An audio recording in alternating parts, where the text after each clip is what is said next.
Whether it's your first harvest or the most recent, that feeling of accomplishment never disappears. Guten Yardening, everybody! In this episode of Why We Garden, we're going to focus in on one of the most satisfying moments of gardening, the harvest.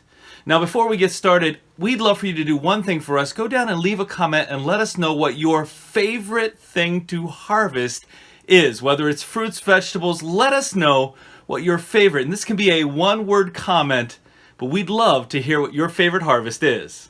One aspect of our harvest videos that we hope comes across in each of them is our absolute joy when it comes to harvesting. Now, this is an experience that might change over time. We might express that joy differently over time, especially if we're growing something for the 50th or 60th time. But that feeling, that emotion that comes along with the harvest, absolutely, while it may change, will never go away. We'll still have that joy of the experience. In thinking about our harvest, I think there's actually more joy than just that end product sitting there on a table or waiting to be put away and preserved. I think there's so much more to it, in fact, because the harvest experience in and of itself is something extra special, especially when you consider yourself walking out through your garden at that harvest time of season. Of course, there are plenty of different times during the season when we're harvesting, but I'm thinking right now about those early July, here in Zone 5, Wisconsin, those early July harvests where everything is just taking off. The greens are extra vibrant out there. There are flowers everywhere. Think about your potatoes when the potatoes start flowering.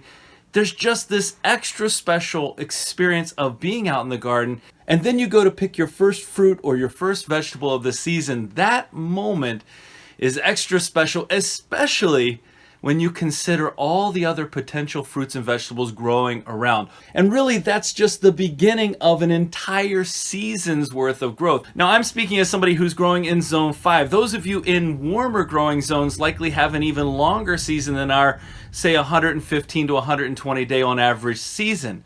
But what I can speak to is that progression along the season of more and more production, to the point where you could be stacking tables filled with fruits and vegetables depending on how big your garden is. But that moment after months of care, after starting your seedlings, or even if you're purchasing your seedlings elsewhere, after getting them in the ground, after watering, maintaining, after allowing nature to take its course as well, when you're finally there, finally at the moment where you're picking off those fruits and vegetables, that experience, that rewarding experience, is unlike any other. And if we're talking about outdoor gardening, you get to add to that harvest experience, not just the picking of the vegetables, but being out in the space where all those bees and other pollinators are, being out there with the wind, the sun, the smell of the garden right there. Tell me something, is there anything better than the smell of your hand after you have picked some tomatoes or even pruned back a tomato plant? That smell, for me, I don't think there's anything quite like it. And I've been thinking about this even as in the last couple of years we've expanded our garden to really surround our whole property. Those early harvests, back when we were growing in a 3x3 and then a 9x3 raised bed, back then those harvests were just as meaningful because they were kind of the jumping off point for us, the launching point to the expansion. I mean, when you experience a harvest, it doesn't really matter how big it is. It doesn't really matter what kind of harvest it is. When you experience a successful harvest, I think there's something internally that shoves you in the direction of saying, I need more of this. I want to grow more of these fruits and vegetables. And that experience is what pushes us to say, hey, we want to be self-sufficient as much as possible. We want to expand. We want to harvest more. We want to have more fresh food for our family. My point with this is that we're all coming to this from different places, literally with different amounts of space. And so the size of the harvest isn't really the piece that matters. It's the experience of the harvest. So whether you're growing in a single container indoors, or you have massive acres in Zone 9 where you're growing massive amounts of vegetables, it doesn't really matter. That experience holds true. And I think we as gardeners can share the appreciation for what happens when we harvest. When I go out and I pull sweet potatoes from our raised bed, that's the culmination of 4 months of work. When I go out and I lift up the hay in our roost stout bed and I see gigantic potatoes waiting for me there, that's the culmination of 3+ months of work. That's the experience that I enjoy so much and that I think we can share together. A harvest for us can be as small as a single sprig of thyme that we need to go out and get for an evening meal. That's really what it's all about. So if you're an herb gardener, you know what I'm talking about. It doesn't have to be a massive 100 pounds of vegetables that you're harvesting. It could be a single harvest of a fruit, a vegetable, an herb, something that you need in that moment that you're able to take, that you grew, that you experienced that moment of, I grew this, and now I can bring it in, I can use it, and I can provide this to my family, to myself, whatever that looks like. That experience is what we're talking about when we say we enjoy the harvest so much. Several times this past growing season, we did massive harvests here. And really, when you're in the middle of a successful growing season, well, it can be challenging to even keep up with all the vegetables coming in. I'm sure some of you have experienced that before as well, where you're trying to not let anything go to waste outdoors. But what I can tell you is those hundreds of pounds of vegetables, each of those represented a fresh meal or something that we could can or freeze to have at this time of year, mid-January, when we can't grow in our outdoor gardens, where we're a little bit limited to our indoor growing space. And I think sometimes the idea of getting to a harvest can be a little bit overwhelming because, as I said, our sweet potatoes are in the ground 115, 120 days, and we don't always have that amount of time. We don't always have that amount of space.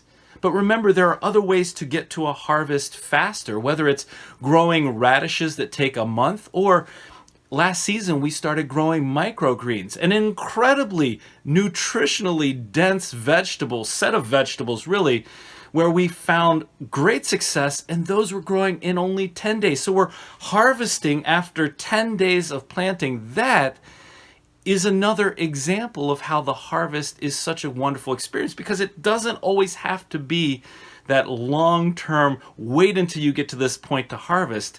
In some cases, like microgreens, I think that's like the gardening equivalent of instant gratification, especially in comparison to a lot of other vegetables that you grow. There are ways to get to that harvest faster. And when we talk about space and we talk about efficiency, one of the things we've done here, as you know, we've worked to move indoors as much as we can as well over the winter, growing multiple different varieties. And last year when I was pulling arugula, or rocket, depending on where you're from, when I was pulling in our Paris Cos lettuce, when I was pulling radishes, potatoes, all of that out of our indoor gardens, I was able to keep that momentum, that harvest momentum going all winter long.